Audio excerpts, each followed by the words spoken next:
નમસ્કાર. આજે આપણે એક એવી શક્તિશાળી વિભૂતિની વાત કરવાના છીએ જેમણે માત્ર આધ્યાત્મિકતા જ નહીં પણ એક આખા સમાજમાં ક્રાંતિની જ્યોત જગાવી. તો સવાલ એ છે કે શું ખરેખર એક વ્યક્તિમાં એટલી તાકાત હોય છે કે એ આખા સમાજની કિસ્મત બદલી નાખે? આ સવાલનો જવાબ આપણને મળશે આઈ સોનલના પ્રેરક ગાથામાં. તો ચાલો એમની આ અદ્ભુત સફરને જાણીએ. આઈ સોનલ માના કામને સમજવું હોય ને તો પહેલાં એ સમયને સમજવો પડે. ચાલો થોડા પાછળ જઈએ, એ સમયના સૌરાષ્ટ્રમાં, જ્યાં એક ગૌરવશાળી સમાજ જાણે અંધારામાં ખોવાઈ ગયો હતો. જુઓ, એક સમય હતો જ્યારે ચારણ સમાજને દેવીપુત્ર કહેવાતા. એમની કવિતા, એમની કળા, એનું બહુ જ માન હતું. પણ ધીમે ધીમે સમય એવો બદલાયો કે એમની આ કળા રાજ દરબારોમાં રાજા મહારાજાઓની ખુશામત કરવાનું સાધન બની ગઈ. અને બસ આ જ હતો એ અંધકાર યુગ જેણે સમાજ પાસેથી એની સાચી ઓળખ અને આત્મનિર્ભરતા છીનવી લીધી. અને એ સમયના પડકારો કંઈ જેવા તેવા નહોતા. સમાજ હવે આત્મનિર્ભર નહોતો રહ્યો, રાજદરબારો પર ટકી રહ્યો હતો. ચારેકોર અંધશ્રદ્ધાનો અંધકાર, અને એમાં પાછા કન્યાવર વેચવાના કુરિવાજો. આધુનિક ભણતરનો તો સવાલ જ નહોતો, અને ઉપરથી નશાની લત. આ બધી બધીઓ સમાજના પાયા જ હચમચાવી નાખ્યા હતા. અને આની અસર ખાલી ચારણ સમાજ પર જ નહીં, સૌરાષ્ટ્રના બીજા ઘણા સમાજો પર પડી રહી હતી. પણ કહેવાય છે ને કે જ્યાં ઘોર અંધારું હોય ત્યાં જ પ્રકાશના કિરણની આશા જન્મે છે. અને બસ આવા જ અંધકારમય માહોલમાં એક દિવ્ય પ્રકાશના આગમનની ભવિષ્યવાણી થઈ ચૂકી હતી. અને આ કોઈ એવી તેવી વાત નથી. એવું કહેવાય છે કે એમના જન્મના બરાબર 16 વર્ષ પહેલાં એક ભવિષ્યવાણી કરવામાં આવી હતી, એક એવા મહાન આત્માના અવતરણની જે આ આખા સમાજને એક નવી રાહ બતાવશે. અને થયું પણ એવું જ. 16 વર્ષ પહેલાં ચારણાઈ સોનબાઈએ હમીર મોડને જે વચન આપ્યું હતું એ 8 ડિસેમ્બર 1924ના દિવસે મઢડા ગામમાં પૂરું થયું. એમના ઘરે 5મી દીકરીનો જન્મ થયો. પિતાએ પ્રેમથી નામ રાખ્યું સોનબાઈ, અને નાનપણથી જ જાણે એમનામાં ગજબનું જ્ઞાન અને ભક્તિ દેખાતા હતા. અને અહીંયા એક એવી વાત બની જેણે બધાને ચોંકાવી દીધા. એ જમાનામાં દીકરી જન્મે તો સુપડું વગાડવાનો રિવાજ હતો.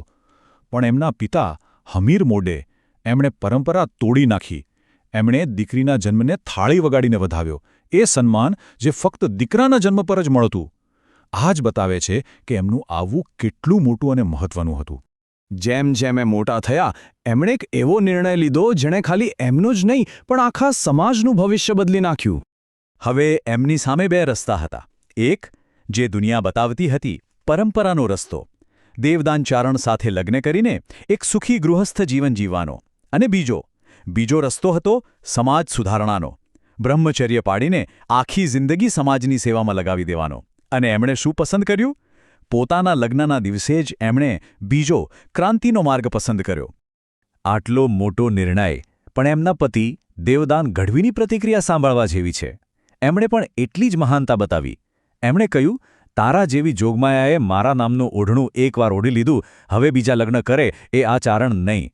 વિચાર કરો, એ પણ આખી જિંદગી કુમારા રહ્યા. આ હતો એમના નિર્ણય માટેનો આદર અને એમની પોતાની પ્રતિબદ્ધતા. અને બસ અહીંથી જ શરૂ થઈ આઈ સોનલ માની એક સુધારક તરીકેની અસલી યાત્રા. એક એવી યાત્રા જેની સૌથી મોટી અને યાદગાર ક્ષણ હજુ આવવાની બાકી હતી.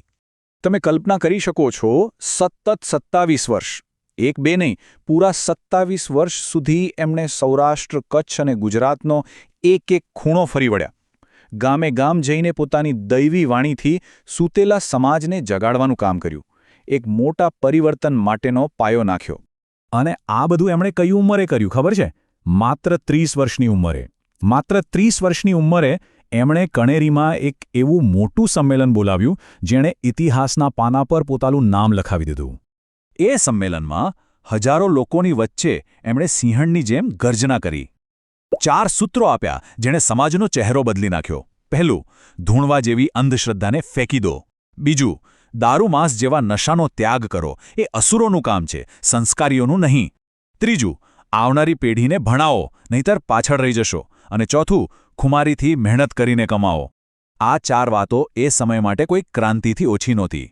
તો આ તો હતી ક્રાંતિની શરૂઆત. પણ ચાલો હવે જોઈએ કે એમનો પ્રભાવ કેટલો દૂર સુધી ફેલાયો અને એમની વિરાસત આજે પણ કઈ રીતે જીવંત છે. અને એમની સૌથી મોટી ખાસિયત એ હતી કે એમનું કામ કોઈ એક સમાજ પૂરતું સીમિત નહોતું.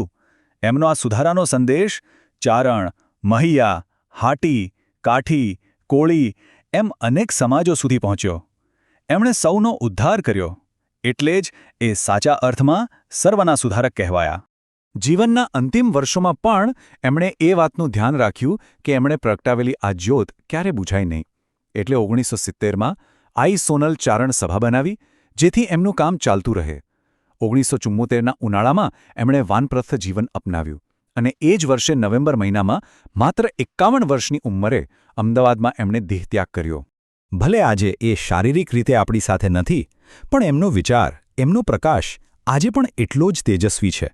સોનલ બીજનો તહેવાર આજે ખાલી ગુજરાતમાં જ નહીં, પણ દુનિયાભરમાં જ્યાં જ્યાં એમના અનુયાયીઓ છે ત્યાં ખૂબ જ શ્રદ્ધાથી ઉજવાય છે. આ જ એમની કાયમી વિરાસત છે. અને છેલ્લે એક દુહો જે એમના આખા જીવનના કામનો સાર કહી જાય છે. ચીલો શક્તિ વળતણો ચારણ ચૂકી જાત, જો જન્મી ના હોત જગતમાં મઢડાવાળી માત. મતલબ કે જો મઢડાવાળી માતનો જન્મ ન થયો હોત તો ચારણ સમાજ શક્તિ ઉપાસનાનો સાચો માર્ગ જ ભૂલી ગયો હોત. આ શબ્દો પોતે જ કહે છે કે પોતાના સમાજની સંસ્કૃતિ અને સ્વાભિમાનને બચાવવામાં એમનો ફાળો કેટલો અમૂલ્ય હતો.